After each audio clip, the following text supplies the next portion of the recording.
যেমনটা প্রত্যাশা ছিল মুক্তির পর তেমনটাই দেখা মিলেছে।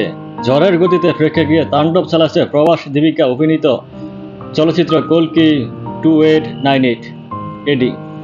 মাত্র 4 দিনে ভারতীয় বক্স অফিসে 300 কোটির আয় ছাড়িয়েছে সিনেমাটির। বাণিজ্য ওয়েবসাইট স্যাক নিলকের রিপোর্ট অনুসারে 30শে জুন ভারতে 88 কোটি রুপি আয় করে মাত্র 4 দিনে 300 কোটি ক্লাবে পৌঁছে গেছে কল্কি।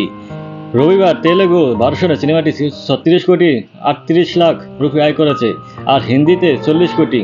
এর আগে মুক্তির প্রথম দিনে 95 কোটি রুপি আয়ের মাধ্যমে বক্স অফিসে যাত্রা শুরু করে কল্কি। দ্বিতীয় দিনে আয় করে 54 কোটি, তৃতীয় দিনে আয় করে 64 কোটি 50 লাখ, চতুর্থ দিনে আয় বেড়ে দাঁড়ায় 88 কোটিতে। ফলে 4 দিনে ভারতীয় বক্স অফিসে কল্কির মোট আয় দাঁড়ায় এখন 309 কোটি রুপি। অপরদিকে বিশ্বব্যাপী 500 কোটি রুপির মাইল ফলক ছাড়িয়েছে সিনেমাটির। বর্তমানে কল্কি বিশ্বব্যাপী নেট আয় 515 কোটি রুপি। তবে শুধু বক্স অফিসেই নয়, দর্শকের কাছ থেকেও দারুণ প্রশংসা পাচ্ছে নাগ অশ্বিনের সিনেমাটি। সমালোচকরাও দিচ্ছেন বাহবা।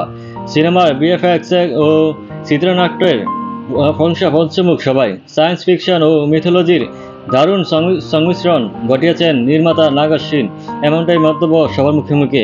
কল্কি 2898 এডি পরিচালনা করেছেন নাগ অশ্বিন।